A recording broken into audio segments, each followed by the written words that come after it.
कुर्बानी हम सबका मजहबी फरीज़ा है और इसके ज़रिए हम परहेज़गारी और अल्लाह ताला की खुशनुदी कमाते हैं।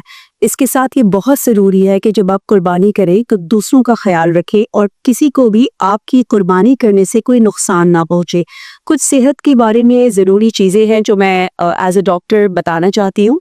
एक तो ये कि जब भी कुर्बानी करें तो ये मेक श्योर करें कि जानवर जो है वो सेहतमंद हो, क्योंकि ज़ाहिर है ये गोश्त आप गरीबों में बाँटेंगे, रिश्तेदारों में बाँटेंगे, तो उनकी सेहत का ख्याल करना बहुत ज़रूरी है।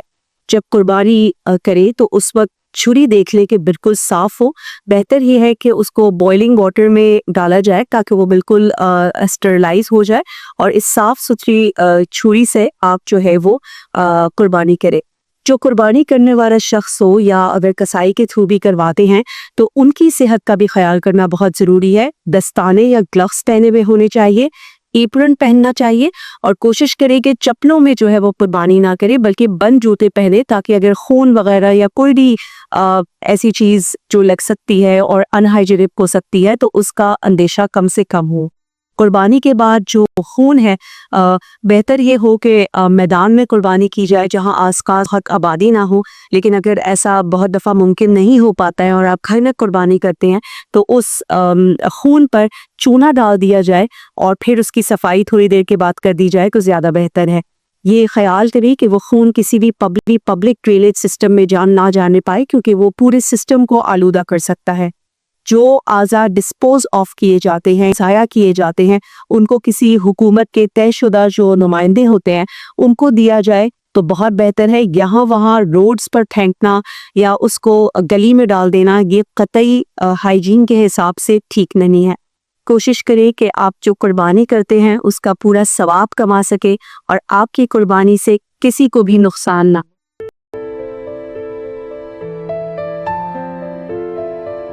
आप तमाम को ईद उल अज़हा की खुशियाँ बहुत बहुत मुबारक हो।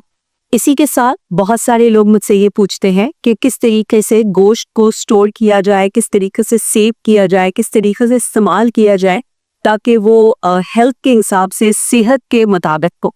सबसे पहली बात तो ये है कि जब आप गोश्त कुर्बानी कर दी जाती है और गोश्त को काट दिया जाता है तो सबसे पहले उसको अच्छी तरीके से सफाई कर दे पानी के साथ, जिसमें अगर कोई भी ज़रात है, उसके बाल है, खून लगा हुआ है तो वो अच्छी तरीके से उसको साफ कर ले। उसके बाद फौरी तौर पर उसको फ्रीजर में ना डालें। थोड़ी देर के लिए घर के अंदर किसी थोड़ी सी ठंडी जगह पर उसको ढाँप कर रख दीजिए 2 से 3 घंटे के लिए, ताकि जो गोश्त का टेम्परेचर है वो रूम एयर पे आ जाए। उसके बाद आप उसको कंटेनर्स पे डाल सकते हैं और वो कंटेनर्स बड़े साफ सुथरे होने चाहिए। या फिर अगर आप थैलियों में डाल रहे हैं तो प्लीज़ इस्तेमाल शुदा थैलियों में मत डालें, बिल्कुल साफ सुथरी न्यू थैलियों में डालकर आप उसको फ्रीज कर सकते हैं। या उसी वक्त अगर आप किसी रिलेटिव्स को देना चाहते हैं या गरीबों में बांटना चाहते हैं तो वो उसी वक्त वो कर दीजिए। जब एक दफ़ा आप गोश्त को फ्रिज में रख देते हैं तो फ्रिज में रखने के बाद आप 2 दिन तक उसको इस्तेमाल कर सकते हैं, और अगर आपने फ्रीजर में रखा है तो उसको 6 महीने तक इस्तेमाल किया जा सकता है। बेहतर ये होगा कि जब आप उसको सेव करते हैं तो साथ ही साथ उसमें डेट डाल दीजिए, क्योंकि अक्सर ऐसा होता है कि दूसरा गोश्त भी आता है और फिर आपको ये नहीं पता होता कि कौन सा गोश्त कब सेव किया गया है। तो आपको पता होना चाहिए कि फ्रीजर में 6 महीने तक आप गोश्त को रख सकते हैं, उसके बाद उसको इस्तेमाल कर देना चाहिए क्योंकि उसकी एक्सपायरी होती है। एक दफ़ा आपने गोश्त को फ्रीज़र से बाहर निकाला और इस्तेमाल करने के लिए आप इस्तेमाल करना चाहते हैं, उससे पकाना चाहते हैं, तो उसको बजाय इसके कि आप उसको खुला छोड़ें, उसको या तो ठंडे पानी में डाल दीजिए अलग करने के लिए, या फिर आप उसको फ्रिज में रख दीजिए फ्रीज़र से निकाल के, ताकि वो थोड़ी देर 4-5 घंटे जब तक कि वो अलग नहीं हो जाता गोश्त। एक दफ़ा गोश्त अलग हो गया तो उसको प्लीज़ पका लीजिए, और अगर वो बच जाए तो उसको किसी को दे दीजिए, लेकिन वापस से उसको कतई फ्रीज ना करें। इन सब चीज़ों का ख़ास तौर पर ख्याल रखें क्योंकि ये सेहत के लिए बहुत ज़्यादा ज़रूरी है, और बेहतर ये है कि कुर्बानी से जो गोश्त हमें हासिल होता है वो हमारी हेल्थ के लिए अच्छा हो, ना कि बुरा।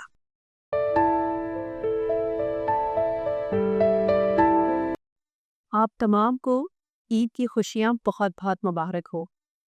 तमाम लोगों के यहाँ आई एम श्योर कुर्बानी हो रही होगी या गोश्त कहीं से आ रहा होगा रिश्तेदारों से, और आपका पूरा प्लान होगा कि बारबेक्यू करेंगे, इस तरीके से खाएंगे, दिहाड़ी बनाएंगे। सारे पकवान के जो प्लान्स हैं ना वो हमारे पहले से रेडी हो जाते हैं। बहुत अच्छी बात है। गोश्त खाने में कोई ऐसी मैं नहीं कह सकती कि सेहत के लिए गोश्त बुरा है। गोश्त में बहुत सारे विटामिन्स पाए जाते हैं, ख़ास तौर पे विटामिन बी 12 है, वो सिर्फ़ रेड मीट में ही पाया जाता है। तो ज़ाहिर है कि हम जिस तरीक़े से गोश्त को खाते हैं, वो हमारी सेहत के लिए ज़्यादा इम्पोर्टेंट है रादर देन कि ये गोश्त हम खाएँ ही ना। जभी भी आप गोश्त खाते हैं तो कोशिश करें कि उसको तल के या ऑयल में या घी में या मक्खन में ना बनाएं। उसको किसी सब्जी के साथ या किसी और जो है वो हेल्दी चीज़ के साथ आप उसको कॉम्बिनेशन में अगर आप बनाएंगे तो वो ज़्यादा बेहतर है। जब भी आप गोश्त का इस्तेमाल करें तो उसकी चर्बी जो है वो ज़रूर हटा दीजिए। चर्बी बिल्कुल भी ना खाएं क्योंकि ज़ाहिर है उसके अंदर फैट्स जो है वो बहुत ज़्यादा होते हैं। बच्चे हैं अगर तो चलिए ठीक है, लेकिन अडल्ट्स ने, क्योंकि आपको पता है कि हमारे यहाँ पर ब्लड प्रेशर, हमारे यहाँ डायबिटीज़, कोलेस्ट्रॉल के मसले, हार्ट के मसले इतने ज़्यादा कॉमन हैं कि ये ठीक नहीं है कि अगर आप 1 हफ़्ते तक कंटिन्यूअसली रोज़ाना सुबह, दोपहर, शाम जो है वो गोश्त का इस्तेमाल कर रहे हों। जब भी आप इस्तेमाल करें गोश्त का तो क्वांटिटी लिमिट कर दें। अगर जैसे बारबेक्यू भी बन रहा है तो थोड़ा-सा अगर आपने बारबेक्यू खाया तो उसके साथ आप पेट भरने के लिए बहुत सारी सैलड्स अपने साथ ले लें, या उसके साथ आप रोटी का इस्तेमाल कर रहे हैं, लेकिन क्वांटिटी जो है ना गोश्त की एक लिमिटेड मिक़दार में खाएँ। पहले से प्लान कर लें कि अगर 1 हफ्ता ईद में आप एक्सपेक्ट करते हैं कि पार्टीज़ होंगी और आप ये सब कुछ ज़्यादा आप खाने वाले हैं, तो उसके बाद क्या करेंगे? तो उसके बाद का एक प्लान बना लें, फॉर एग्ज़ाम्पल कम से कम भी 1 महीने तक। उसके बाद टीम ईटिंग करें जिसमें पोर्शंस अपने खाने के कम करें। सैलड्स, ग्रीन वेजिटेबल्स, दालें, लोबिया, इन सब चीज़ों का ज़्यादा इस्तेमाल करें और गोश्त का कम से कम इस्तेमाल करें। रेड मीट की जगह आप फिर चिकन खाइए, फ़िश खाइए, दूसरा मीट खाइए, लेकिन फिर रेड मीट की जो कंज़म्पशन है, उसको कम से कम आने वाले 1 महीने के लिए ऑलमोस्ट ज़ीरो कर दें, क्योंकि आपने इस हफ़्ते इतना खाया है। मैं उम्मीद करती हूँ कि आपको ये ईद की खुशियाँ जो हैं वो बहुत रास आएँगी और अच्छी सेहत के साथ।